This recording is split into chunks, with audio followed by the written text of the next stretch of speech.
Il fait encore nuit. Dans la pièce unique d'une maison de bourg, quelque part entre la Meuse et la mer du Nord, l'air sent la cendre froide et la laine humide.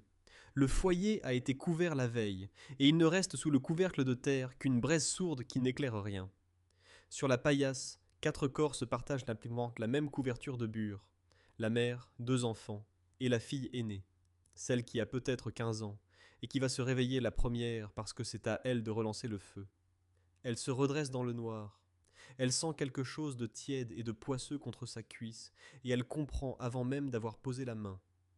Elle n'a pas de serviette. Elle n'a pas de culotte, au sens où nous entendons ce mot. Pas de porte à pousser, pas de pièce d'eau, pas de linge propre plié dans une armoire, et pas de journée de repos. À l'aube, il faudra tirer l'eau, moudre, filer, porter pendant 14 heures, sans que personne autour d'elle ne remarque quoi que ce soit. La situation est parfaitement banale. Des dizaines de millions de femmes l'ont vécu, chaque mois, pendant 1000 ans, sur tout le continent. Et voici l'étrangeté. Nous ne savons pas ce qu'elle a fait ensuite. Nous connaissons le salaire journalier d'un aide-couvreur anglais et le coût d'une latrine de pont à Londres. Nous ignorons ce que cette jeune femme a glissé entre ses jambes avant de descendre chercher du bois. Le Moyen Âge a écrit énormément. Il n'a presque rien écrit là-dessus. Et cette absence n'est pas un trou qu'un historien pourrait combler en cherchant mieux. C'est en elle-même le résultat. Dans cette vidéo, vous allez découvrir pourquoi les archives se taisent et pourquoi ce silence en dit plus long que n'importe quelle réponse. Nous descendrons dans une fosse d'aisance norvégienne du XIIIe siècle, fouillée il y a 3 ans à peine, qui constitue aujourd'hui la meilleure preuve matérielle au monde sur ce sujet. Et ce qu'on y a trouvé n'est pas du tout ce que les journaux ont raconté. Nous calculerons en jours de travail ce que coûtait une chemise de lin, parce que tout le problème tient dans ce chiffre. Nous entrerons dans une buanderie de couvent pour comprendre pourquoi la vraie difficulté n'était ni le savon, ni la pudeur. Vous verrez démonter, pièce par pièce, la fameuse ceinture hygiénique médiévale, un objet qui n'a jamais existé. Vous apprendrez que la médecine du temps ne craignait pas du tout la femme qui saignait. Et vous entendrez ce qu'un pape a écrit en l'an 601, qui contredit à peu près tout ce qu'on vous a raconté sur l'Église et les femmes. Nous finirons par le chiffre qui renverse la question entière. Combien de fois, au juste, une femme médiévale avait-elle ses règles? Une précaution, enfin. Sur ce sujet, l'aplomb des affirmations qui circulent est inversement proportionnel aux preuves disponibles. Nous procéderons donc autrement. Quand la preuve est solide, nous le dirons. Quand elle est mince, nous le dirons aussi. Commençons par regarder qui tient la plume au Moyen Âge. Des clercs, presque exclusivement, moines, médecins d'université, notaires, officiers de justice, receveurs de comptes, des hommes dont le métier consiste à enregistrer ce qui se possède, se vend, se lègue et se juge. Un objet qui ne se possède pas durablement, ne se vend pas, ne figure dans aucun testament et ne fait l'objet d'aucun procès, n'entre tout simplement pas dans le champ de leur écriture. S'y ajoute une raison plus troublante. Les femmes elles-mêmes n'en parlaient pas par écrit entre elles. Non par honte nécessairement, mais parce qu'on n'écrit pas ce que tout le monde sait déjà. Le quotidien absolu est le domaine le moins documenté de l'histoire humaine. Cette hypothèse, on peut la tester. La lexicographie permet une chose rare, une preuve négative propre. Le Middle English Dictionary, qui recense l'anglais médiéval avec ses citations datées, consacre une entrée entière au mot clout. Un morceau d'étoffe, une pièce à rapiécer, une bande à pansement, un lange, un linceul, avec des attestations remontant aux environs de 1230. Et il n'y a, dans cette entrée, aucun sens menstruel. Aucun. Le fameux menstrual clout, que l'on cite partout comme une expression médiévale, appartient au XVIe et au XVIIe siècle, et sort d'une image biblique. De l'autre côté de la Manche, même résultat. L'Anglo-Norman Dictionary donne pour drapel la pièce de tissu, le bandage, les langes, rien d'autre, et même silence dans les dictionnaires allemands. Le vocabulaire savant, lui, existe. Le latin panus menstrus est parfaitement formé et disponible. Mais regardez d'où il entre dans les langues parlées. L'adjectif menstruel arrive en anglais par la traduction que John Trevisa donne de l'encyclopédie de Barthélemy l'Anglais, avant 1398. C'est du latin d'école, transmis par un texte de bibliothèque. et non le mot d'une femme s'adressant à sa voisine. D'où la formule la plus exacte que l'on puisse donner de cette affaire. La chose existait, le mot n'existait pas. L'objet était désigné par le terme ordinaire pour un bout de tissu, ce qui nous apprend l'essentiel. Un objet sans nom propre est un objet qu'on improvise dans le stock textile de la maison, jamais un produit qu'on fabrique à part, reste à mesurer l'épaisseur du dossier textuel. Elle est mince à faire peur, et le témoignage le plus net n'était même pas médiéval, il est antique. Damasius, vers 530, dans sa vie d'Isidore, ouvrage dont il ne nous reste que des fragments, transmis notamment par l'encyclopédie byzantine de la Souda, raconte comment Hypatie d'Alexandrie, morte en 415, se débarrassa d'un étudiant épris d'elle. Elle rassembla les linges tachés par ses règles et les lui montra en lui disant que c'était cela, exactement cela, qu'il aimait et que ce n'était pas beau. Le mot grec employé est rakos, le chiffon.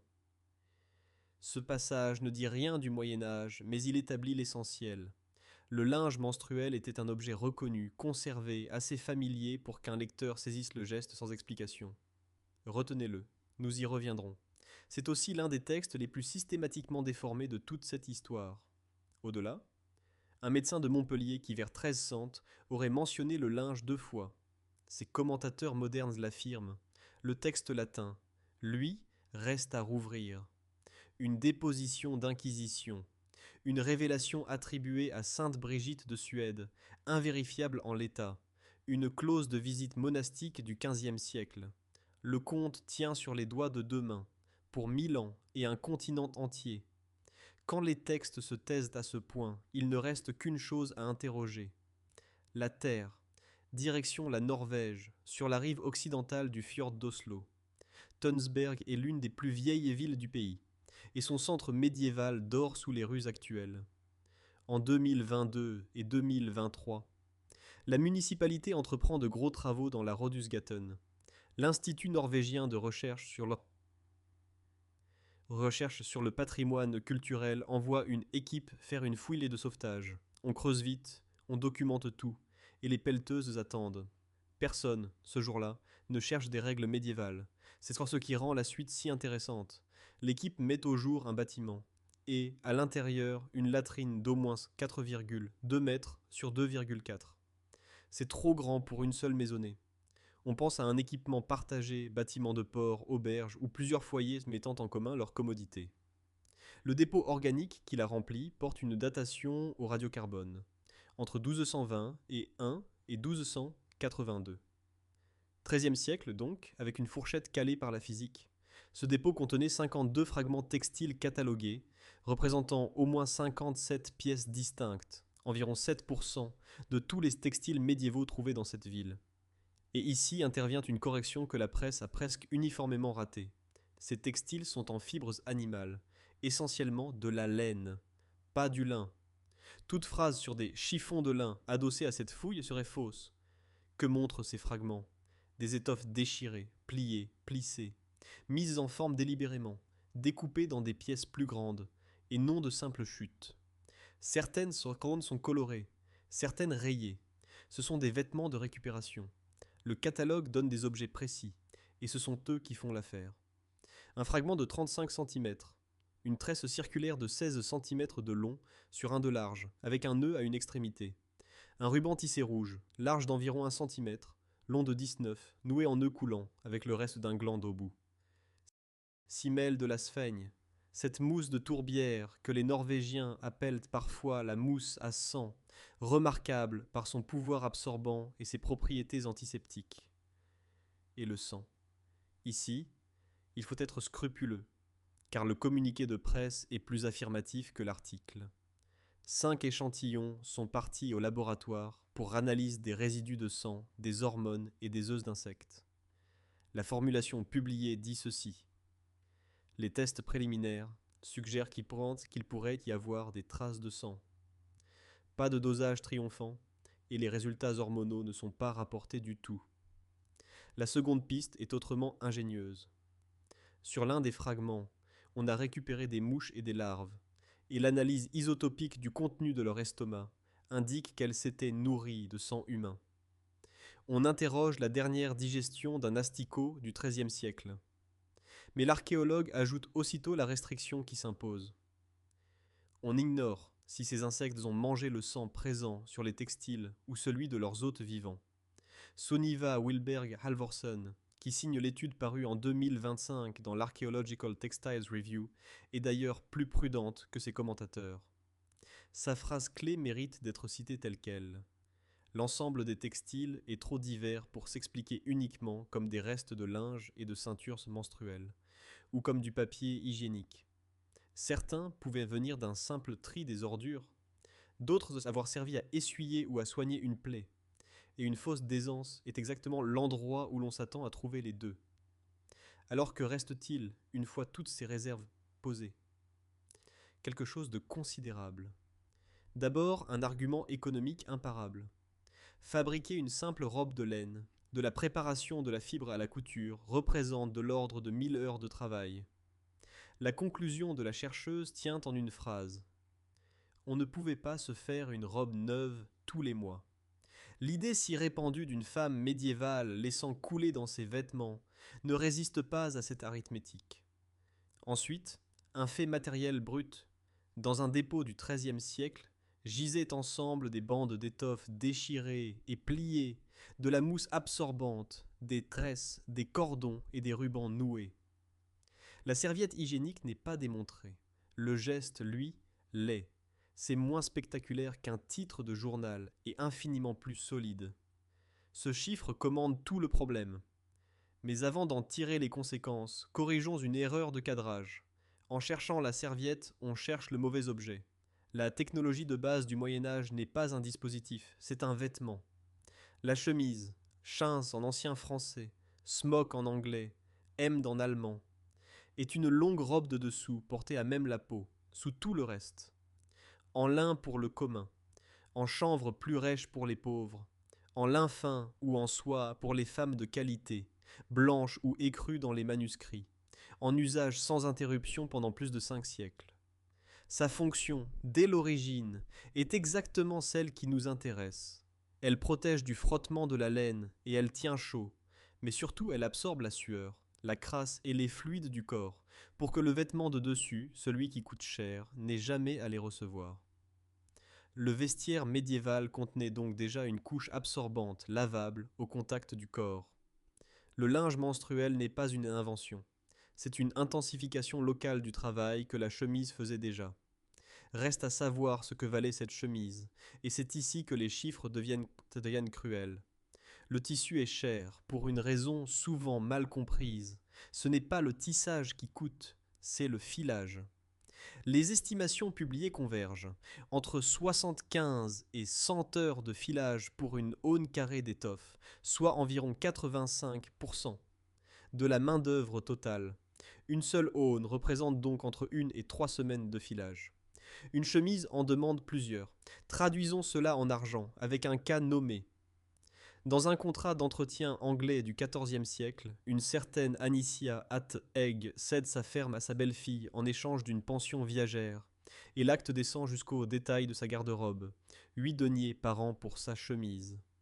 À la même époque, l'aide d'un couvreur de chaume gagne un denier et quart par journée. Faites la division. Une chemise coûte 6,4 jours de travail, et le cas n'a rien d'isolé. Dans les comptes de la maison d'Henri VIII, les chemises des serviteurs de rang subalterne sont portées à 14, 19 et 20 deniers-pièces.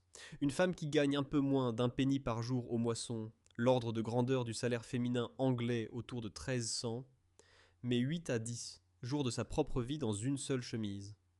Demandez-vous maintenant ce que signifie d'en déchirer une. Ce n'est pas un geste ménager, c'est une décision de capital. Combien en possédait-on? Voilà le genre de question à laquelle les archives refusent de répondre, et pour une raison d'une ironie parfaite. Le dépouillement des biens de la paysannerie anglaise, 33 inventaires exploitables, entre 1342 et 1527, se heurte à un mur. Les vêtements n'y figurent presque jamais.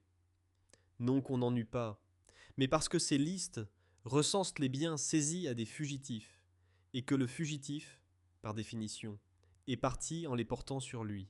Une couverture, une paire de draps, des ustensiles, et pas une chemise. Il faut donc aller chercher la logique du chiffre du côté des institutions, qui, elles, écrivent tout. La règle de saint Benoît, au chapitre 55, tranche pour un moine.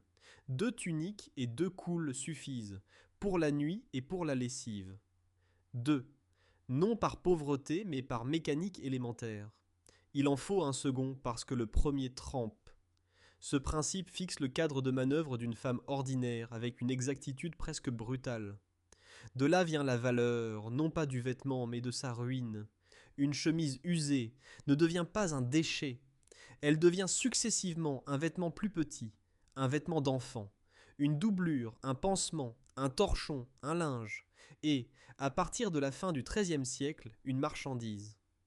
Car il se passe alors quelque chose qui change discrètement le statut du chiffon, l'apparition des moulins à papier, dont le lin usé est l'unique matière première. Le premier clairement documenté est celui de Xativa dans la couronne d'Aragon, attesté par un décret royal en 1282. La célèbre revendication de Fabriano, traditionnellement datée de 1276, est contestée. Le document reposerait sur une mauvaise lecture, un mot latin désignant un enclos pris pour celui qui désigne une papeterie, et il vaut mieux retenir 1283. Suivent Saint-Julien près de Troyes en 1348, puis Nuremberg en 1390, premier moulin permanent au nord des Alpes. Et le détail qui suit vaut à lui seul tout un discours. En 1398, ce moulin emploie 17 hommes, un comptable et 3 femmes, dont le travail consiste précisément à trier les chiffons. Cette chaîne explique pourquoi les linges dont nous parlons avaient une valeur qu'aucun de nous n'associe spontanément à un chiffon, et pourquoi ils avaient si peu de chances de nous parvenir. Sa conséquence directe est simple. Dans une économie où le tissu se recycle jusqu'à l'épuisement, un linge qu'on ne peut pas jeter est un linge qu'il faut laver. Entrons donc dans une buanderie. Le produit de base de toute la lessive médiévale est la cendre de bois. On la fait percoler avec de l'eau pour obtenir la potasse. On y trempe le linge dans un grand cuvier, on le frotte, on le bat au battoir, on le rince en des eau courante à la rivière et on l'étend sur l'herbe où le soleil achèvera de le blanchir. Il existe une recette d'époque d'une précision inespérée et qui traite exactement du vêtement qui nous occupe. Elle figure dans un manuel d'entretien du textile rédigé pour les religieuses de Sainte Catherine à Nuremberg. Pour laver un vêtement de dessous de femme, elle prescrit ceci: prendre 3 mesures de cendre, les mettre dans un grand vaisseau ouvert, verser d'abord de l'eau bouillante, puis de l'eau froide jusqu'à le remplir, laisser la solution devenir forte, la passer au tamis à travers un linge, y plonger le vêtement, puis, et c'est la ligne qui vaut de l'or, le laver quand c'est froid, sinon il jaunira. Le savon, précise le texte, seulement au col, aux manches et là où l'on a transpiré. Une religieuse allemande du XVe siècle savait donc qu'on ne lave pas un linge de corps à chaud. Chimiquement, elle avait raison. La chaleur fixe les protéines. Ce que la recette ne dit pas, une reconstitution moderne l'a mesuré. Une expérience menée à l'université Aalto en 2019 a refait de la lessive de cendre selon les procédés anciens et l'a trouvée franchement caustique, à 11 sur l'échelle du pH. Conséquence pratique, il faut une eau considérable pour la rincer. Un linge mal rincé ressort raide, et la solution ronge le tissu là où elle s'attarde, jusqu'à le percer. Le goulot d'étranglement de la lessive médiévale n'est donc ni le savon ni la technique. Ce sont l'eau, le feu, le temps et la place. Chacune de ces ressources est comptée. Venons-en au point le plus fort de ce chapitre. On n'a retrouvé aucune recette médiévale de détachage du sang. Aucune. Les recueils qui nous sont parvenus regorgent pourtant d'instructions. Comment ôter l'encre, le vin, la graisse, comment rendre sa couleur à une soie verte. Le manuel de Nuremberg n'en contient pas une seule pour le sang. Les recueils italiens non plus. La tâche que toutes les femmes d'Europe affrontèrent tous les mois n'a pas de recette écrite, tandis que la tache d'encre sur la manche d'un clerc en a plusieurs. Ce n'est pas une distraction, c'est une hiérarchie parfaitement lisible de ce qui méritait le parchemin. Les femmes qui l'avaient, en revanche, sortent de l'anonymat, parce qu'elles étaient payées, et que ce qui se paye se note. Mathilde de Wotham blanchissait les robes d'Édouard Ier d'Angleterre, qui entretenait 2 lavandières, l'une pour le linge de table, l'autre pour ses vêtements personnels. À sa retraite, le roi lui accorda une pension à vie. En Pologne, les registres judiciaires en livrent toute une galerie. Dorothée de Stradom, blanchisseuse de la reine, à qui un étudiant devait de l'argent en 1423. Hedwig, lavandière alvive, traînée en justice en 1486 pour des vêtements qu'on l'accusait d'avoir perdus. Piechna, chargée d'aller chercher l'eau de la lessive. Clara, à la cour du prince Sigismonde, qui reçut 48 florins pour service rendu, quand le chef cuisinier de la même maison en touchait 4. En Angleterre, les comtes de la paroisse londonienne de St. Mary at Hill portent, pour 1428 et 29, 2 shillings pour une année entière, de lavage et de couture. Londres avait même un embarcadère réservé aux blanchisseuses, que les documents appellent la lavanderie Bridge. Un mot sur leur réputation, devenue un cliché. La littérature savante a beaucoup insisté sur l'association entre ce métier et la prostitution occasionnelle. Un poème anglais du milieu du XIVe siècle fait de la luxure malavandière. Mais les archives polonaises racontent autre chose. Ces femmes plaident en leur nom propre, sans représentant masculin, et on leur confie le linge sacré des églises, la seule exigence étant qu'elles soient de mœurs honnêtes. La mauvaise réputation appartient aux moralistes qui écrivaient sur elles, pas aux femmes qui faisaient le travail. Puisque nous parlons d'eau, profitons-en pour tordre le cou au plus tenace des clichés. Le Moyen-Âge crasseux, celui qui ne se lave jamais, n'existe pas. Bruges, ville de 30 000 habitants au XVe siècle, compte une trentaine d'étuves publiques, soit à peu près autant que Paris, qui en aligne au moins 32 à la fin du XIIIe siècle pour 200 000 âmes. Rapportée à la population, la densité brugeoise est plus de 6 fois supérieure. Ces maisons sont réglementées dans le détail. Horaires, clientèle, tenue, interdiction d'y servir à boire. Et l'on n'encadre pas de la sorte une pratique marginale. L'infrastructure suit. Dans les villes de la Baltique et de Pologne, l'adduction d'eau par canalisation est datée avec une précision d'archiviste. Elbląg en 1288, Toruń en 1342, Gdańsk en 1379, Cracovie dans les années 1380. Les latrines publiques relèvent elles aussi de l'équipement urbain. Londres en compte plus d'une douzaine au XVe siècle, et les gardiens du pont de Londres dépensent 11 livres en 1382 pour en construire une, sur le pont, afin que tout tombe directement dans le courant. Regardez de plus près ce dernier détail, car il retourne le raisonnement. Ces latrines de pont sont décrites comme pourvues de gardiens et d'un éclairage suffisant. Surveillées, éclairées, c'était de la voirie, pas une cabine. Et voilà où se déplace le vrai problème. La difficulté d'une femme médiévale n'est pas la saleté. Cette société sait la traiter. La difficulté, c'est le regard. Où change-t-on un linge quand la maison ne comporte qu'une pièce, qu'on y dort à 4 ou 5 sur la même paillasse, qu'aucune porte intérieure n'existe et que les commodités publiques sont littéralement publiques? Disons-le honnêtement, l'archéologie de l'intimité est mince, et la réponse relève de la déduction plus que du document. Mais la déduction est forte. Gérer ces règles, au Moyen-Âge, est autant un problème d'architecture et d'horaire qu'un problème de textile. Il fallait trouver un moment, avant l'aube, à la rivière, derrière une haie, plus encore qu'un objet. Ce qui nous amène à la question mécanique, longtemps réputée réglée. Les hommes portaient des braies, ces caleçons de toile attachés à un lacet ou à une ceinture abondamment figurés dans les manuscrits. Les femmes, dit-on, ne portaient rien sous leur robe. Or, s'il n'y a rien, il n'existe aucun vêtement contre lequel maintenir un linge. Il faut alors un dispositif de suspension, où la seule pression des cuisses et des jupes. C'est pourquoi une découverte tyrolienne a fait tant de bruit. Au château de Lengberg, dans le Tyrol oriental, des travaux de rénovation mettent au jour, en 2008, une cavité scellée sous un plancher, comblée de gravats lors d'une campagne de construction achevée en 1485. À l'intérieur, plus de 2700 fragments textiles, avec 200 monnaies environ, 160 cartes à jouer, des chaussures de cuir. Béatrix Nutz, de l'université d'Innsbruck, dirige l'étude.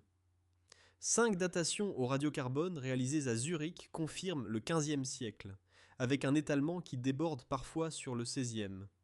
Ce qui verrouille vraiment la date n'est donc pas la physique, c'est la maçonnerie. Le plancher posé par-dessus est en place au plus tard, en 1485. Et parmi ces fragments, 4 vêtements de lin abonnés, qui ressemblent à s'y méprendre à des soutiens-gorge, avec bretelles, dentelles à l'aiguille et œillets de lassage, plus une paire complète de culottes de lin. Voilà donc l'objet qui rendrait tout possible. Sauf qu'il faut sa rareté nette. L'analyse ADN tentée sur ces culottes, pour déterminer le sexe de leur porteur, a échoué. Le seul ADN exploitable était celui de la fouilleuse. Notz elle-même penche pour un vêtement masculin, le caleçon étant dans la culture du temps un symbole d'autorité virile.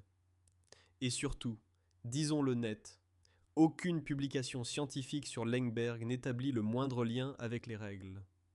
Le rapprochement est une inférence que nous faisons, non une conclusion que les archéologues tirent. Ajoutons la contrainte chronologique. 1485, c'est la toute fin du Moyen Âge, et cela ne nous apprend rien sur le 9e ni sur le 13e siècle. Nous voici en position de procéder à quelques exécutions. Première victime, la ceinture hygiénique médiévale, cet appareil décrit dans tous les articles de vulgarisation. Aucun objet, aucune image, aucun texte médiéval ne la décrit. La vraie ceinture hygiénique est un produit industriel de la fin du XIXe siècle et du début du XXe, documenté par les collections de musées avec ses marques et ses catalogues. On a projeté en arrière un dispositif victorien, puis on l'a recopié de site en site jusqu'à ce qu'il devienne médiéval par simple répétition. Deuxième victime, plus savoureuse, le tampon d'Hippocrate. On vous a raconté que le médecin grec décrivait un tampon de charpie enroulé autour d'un bois léger. La phrase provient d'un argumentaire publicitaire de marque, diffusé au XXe siècle et recopié depuis sans vérification. Une spécialiste de la médecine grecque en a fait la démonstration. La formule ne cite aucune source antique parce qu'il n'y en a pas. Le corpus hippocratique connaît bien la charpie roulée, mais on l'introduit dans le nez pour les fractures. Et lorsqu'on applique de la laine du côté de la matrice, c'est pour délivrer un médicament. Même sort pour le tampon de papyrus égyptien, qui ne repose sur aucun papyrus ni aucun objet de musée. Et voici enfin de quoi tenir la promesse faite plus haut. Le geste d'Hippatie, dans les récits qui circulent aujourd'hui, s'est métamorphosé. Les linges se sont mués en un tampon, que la philosophe aurait jeté au visage de son étudiant. Il n'y a aucun tampon dans le texte grec, seulement des chiffons montrés à bout de bras. Même dérive pour l'histoire charmante des jeunes Grecs offrant leur linge menstruel à Artémis. Elle remonte à l'erreur d'un très grand historien du XIXe siècle, qui lut dans des inventaires de sanctuaires le mot rakos comme désignant un chiffon menstruel, quand il désigne un vieux vêtement usé. Une bévue d'érudit, toujours répétée 150 ans plus tard. Que reste-t-il debout, une fois le champ déblayé? Un seul acquis, minuscule et incontestable, celui que la fosse norvégienne a livré. On attachait quelque chose. C'est absolument tout ce que l'on peut affirmer. Et, compte tenu de l'état du dossier, c'est déjà énorme. Passons de l'objet à l'idée, car pour comprendre les gestes, il faut connaître la théorie qui les commandait. Et là, préparez-vous à un renversement complet. La médecine médiévale ne redoute pas la femme qui saigne. Elle redoute la femme qui ne saigne plus. Le raisonnement découle de la théorie des humeurs telle que le Moyen-Âge la reçoit de Galien. La femme est plus froide et plus humide que l'homme. Elle cuit, donc moins bien sa nourriture, et il se forme en elle un surplus de sang que le corps ne peut employer. Ce surplus doit sortir régulièrement, sous peine de tout dérégler. Saigner chaque mois n'est pas une faiblesse.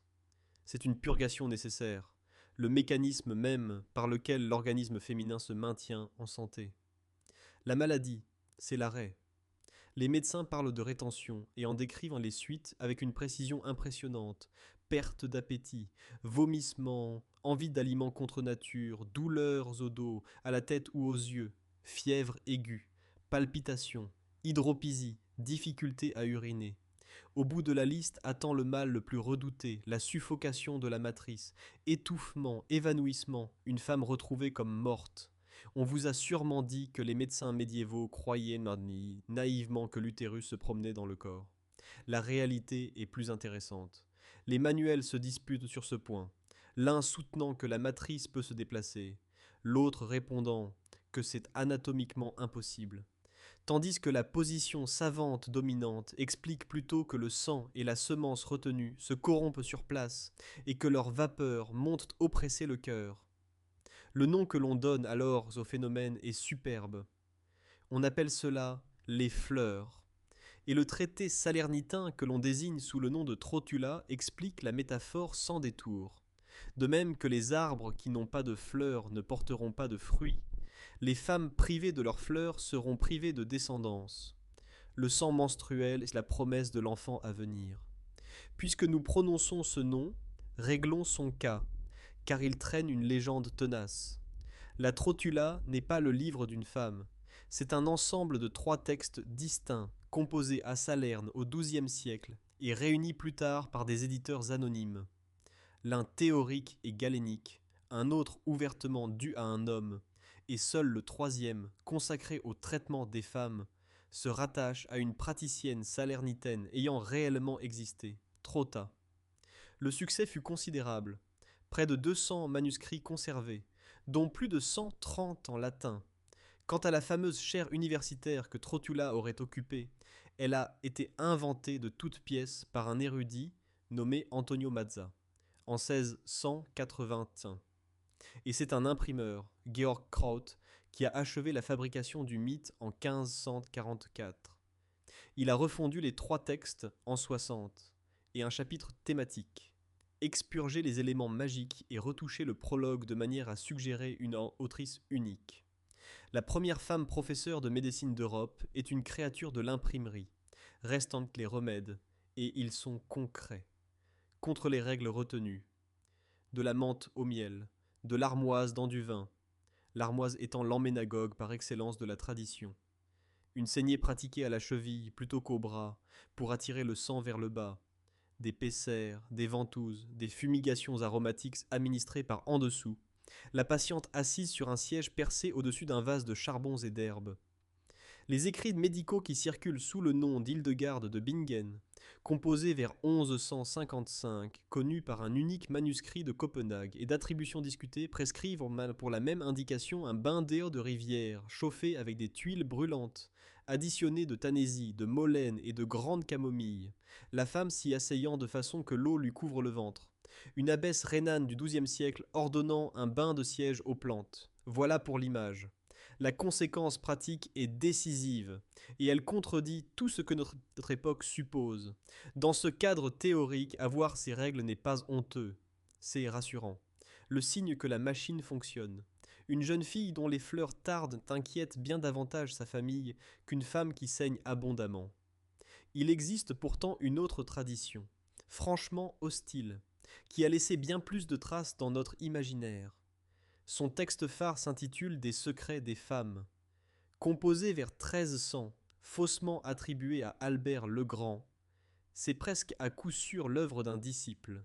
Il survit dans plus de 80 manuscrits et circule avec ses commentaires dans les milieux universitaires et cléricaux. Son enseignement est simple et terrible. Le sang menstruel est toxique au point de blesser les yeux des enfants, qu'une femme regarde dans cet état. Et il pousse le raisonnement dans une direction que personne ne voit venir. Puisque la matière retenue s'envenime, les vieilles femmes qui ne saignent plus du tout accumulent un venin qui doit bien sortir par quelque issue. Il sort par le regard.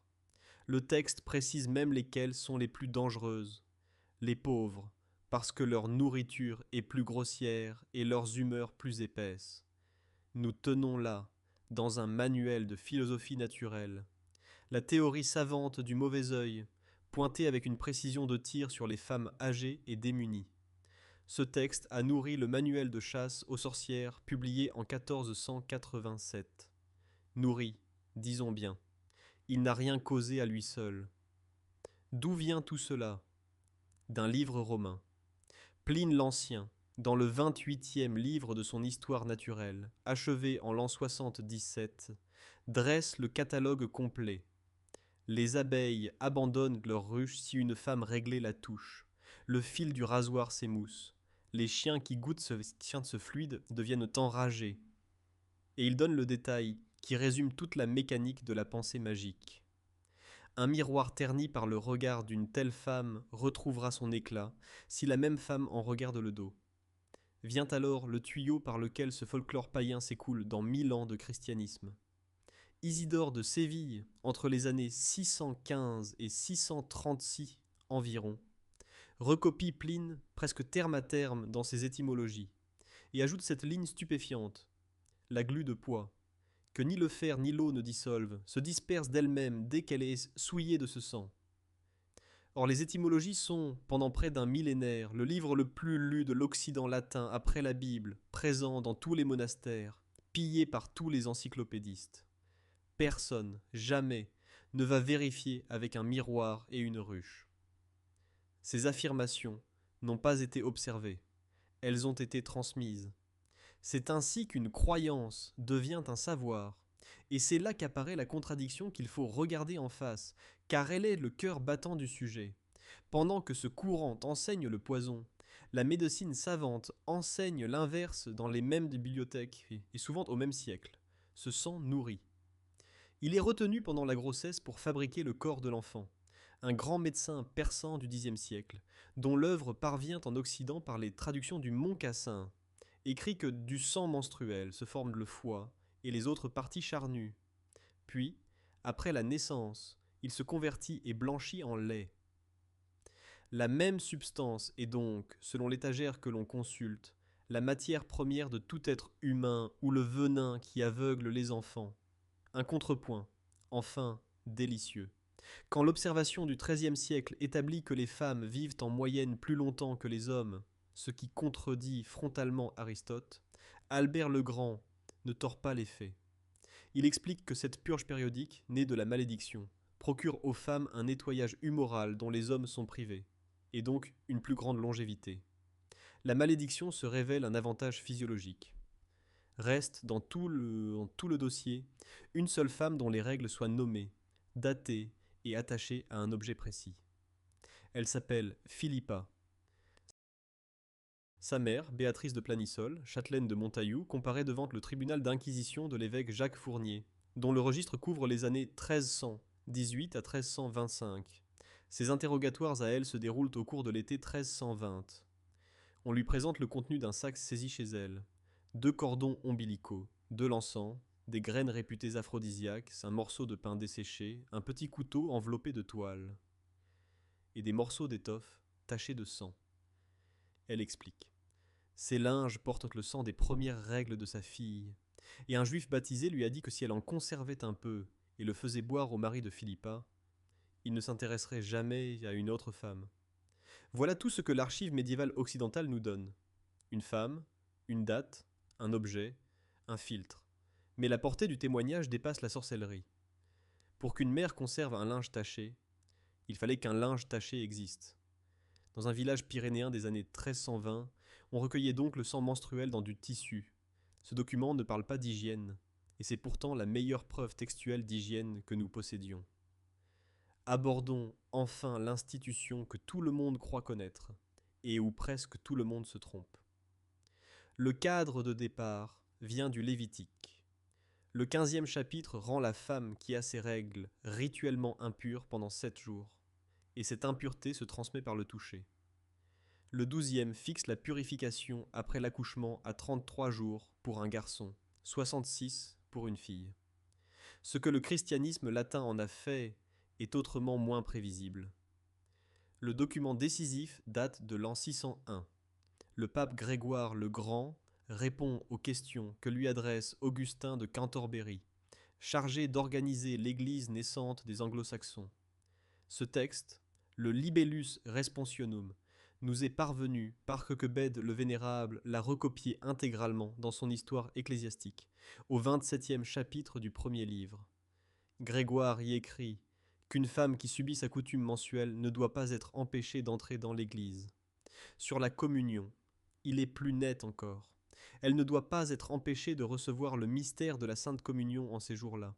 Si par grande révérence elle n'ose pas la recevoir, elle est louable, mais si elle la reçoit, elle n'est pas à juger. Quant au compte de jours du Lévitique, il précise qu'il faut savoir que cela se prend au sens figuré. 5 siècles et demi plus tard, vers 1140, le juriste Gratien insère ce texte dans le recueil qui deviendra à Bologne le manuel fondateur du droit canonique. Première partie, cinquième distinction, chapitres 2 à 4.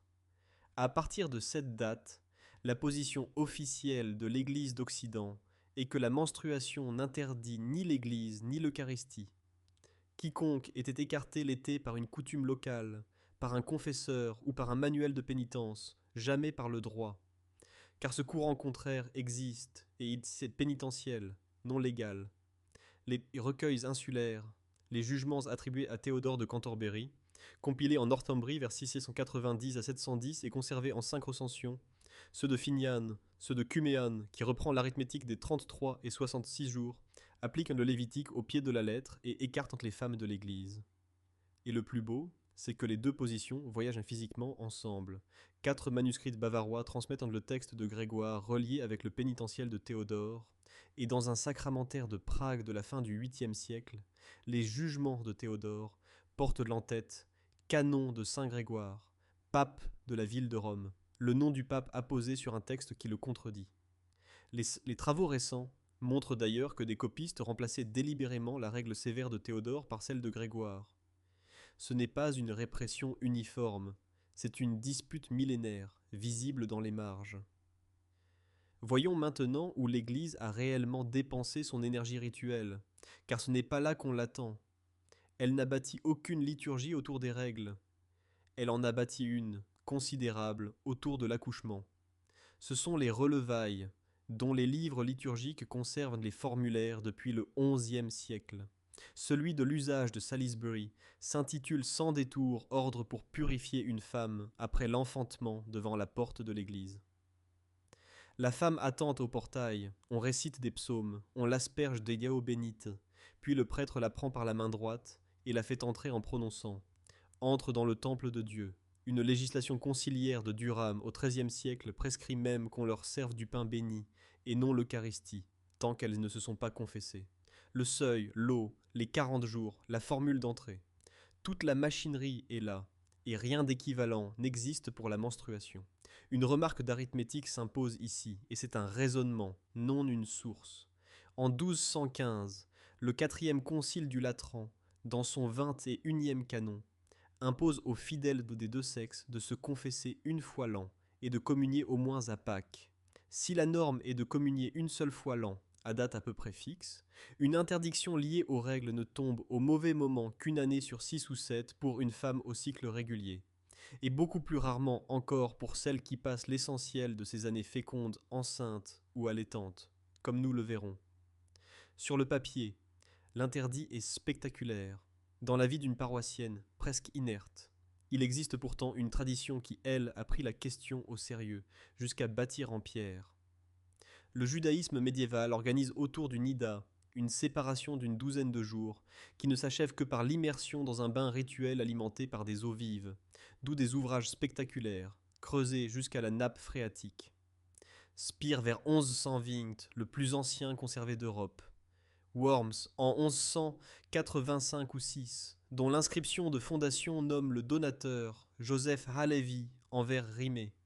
Friedberg en 1260, un puits de 25 mètres éclairé par le seul jour tombant d'en haut, dont les chapiteaux à feuillage sont si proches de ceux de l'église paroissiale de la ville, fondée la même année, que les mêmes sculpteurs y ont travaillé. On a soutenu de façon convaincante que ces deux mondes se regardaient. Plus les chrétiens relâchaient la pureté menstruelle, plus les autorités juives en faisaient le signe distinctif de l'alliance, une piété concurrente, et le document le plus précis de tout le dossier occidental. Il est tardif, monastique et tient en une ligne. En 1453, lors de la visite du couvent bénédictin de Sonnenburg, dans le Pustertal tyrolien, conduite sous l'autorité du cardinal Nicolas de Cuée, il est écrit que les moniales, quand elles ont la maladie féminine, peuvent utiliser chemises et drapes de lin, aussi longtemps que dure cette maladie. Prenez la mesure de cette phrase. Le vêtement ordinaire de ces religieuses est de laine, jour et nuit. Le lin est un luxe réglementé. La clause n'accorde donc pas des linges menstruels, mais une dérogation textile temporaire. Le remarquable n'est pas la générosité, c'est qu'un cardinal réformateur ait jugé la question digne d'un décret écrit. Le problème était administré. Il nous reste un chiffre, et il change la nature même de la question. Commençons par le commencement de la vie fertile. L'étude ostéologique de 994 adolescents anglais, morts entre 900 et 1550. Datation des dents, forme des vertèbres cervicales, ossification des os du poignet, soudure des épiphyses, livre un résultat contre-intuitif.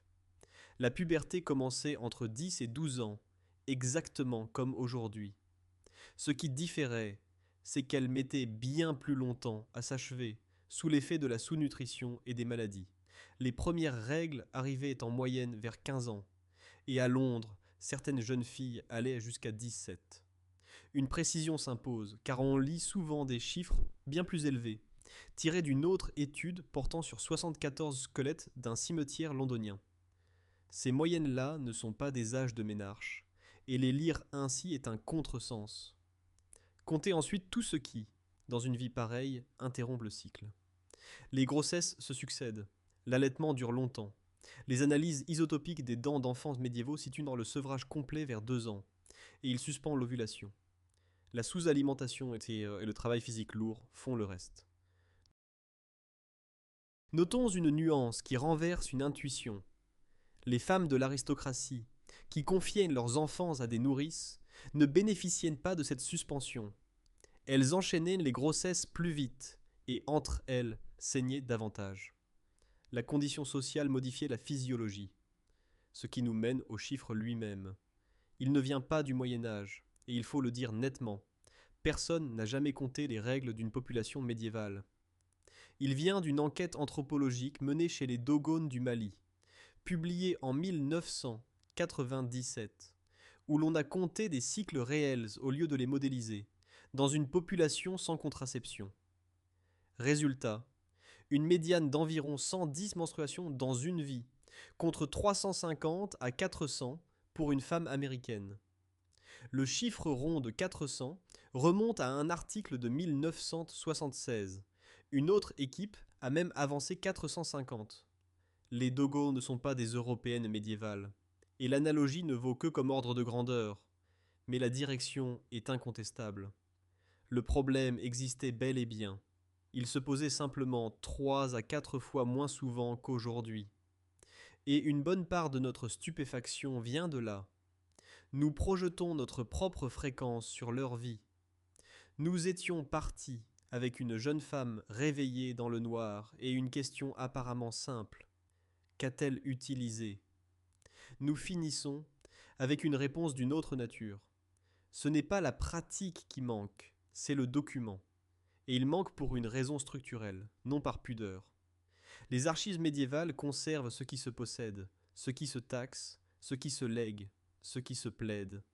Un linge lavé chaque mois, réutilisé jusqu'à la corde, puis vendu au chiffonnier pour devenir du papier, ne laisse ni reçu, ni testament, ni contrat, ni sentence. Le silence n'est pas une absence de vie, c'est une hiérarchie de ce qui méritait de l'écrit.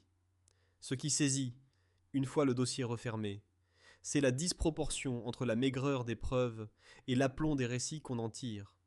Quelques fragments au fond d'une fosse, une ligne dans un décret de visite, un sac saisi chez une châtelaine pyrénéenne. Le socle tient dans la paume d'une main. Tout ce que notre siècle a empilé par-dessus n'est pas du savoir médiéval, mais du décor. Et le décor a ceci de commode qu'il rassure. Il donne une réponse là où il n'y a qu'un manque. Le manque, pourtant, est plus instructif que la réponse. Regardons par la fenêtre, car la distance est moins grande qu'il n'y paraît. La première serviette hygiénique jetable industrielle n'arrive qu'au tournant du XXe siècle. L'écrasante majorité de l'histoire humaine s'est donc déroulée du côté médiéval du problème, pas du nôtre. Et les contraintes décrites ici n'ont pas disparu, elles se sont déplacées. Quand on parle aujourd'hui de précarité menstruelle, on parle exactement de ce que chiffrait ce contrat d'entretien anglais. Un budget textile arbitré contre d'autres besoins, par des femmes qui n'ont pas le choix. Et quand on constate que le sujet reste difficile à nommer, on retrouve la mécanique qui a vidé les recueils de recettes de toute mention du sang. Et c'est peut-être là que la question se retourne pour de bon. Nous croyions poser une question d'hygiène, une question de matériaux et de dispositifs. C'était une question sur les archives, sur ce qu'une société décide de consigner, et sur ce qu'elle laisse s'effacer, parce que c'est trop ordinaire pour valoir de l'encre. La prochaine fois que vous lirez qu'on ne sait rien de la vie des femmes au Moyen Âge, souvenez-vous de cette fosse de Tonsberg, de ces rubans noués et de ces larves de mouches. On ne savait rien parce que personne n'avait cherché. Dès qu'on a cherché, la terre a parlé. Merci d'avoir fait ce chemin avec moi, dans la cendre, le lin et les registres d'inquisition. Ce sujet est de ceux dont on parle peu, et c'est précisément pour cela qu'il méritait du temps et des sources. Si cette histoire vous a appris quelque chose, laissez un pouce bleu. C'est étonnamment utile pour que ce genre de vidéo trouve son public. Dites-moi en commentaire quel autre pan de la vie quotidienne médiévale vous aimeriez voir traité ainsi, avec les preuves et leurs limites, et abonnez-vous pour ne pas manquer la prochaine. À très bientôt.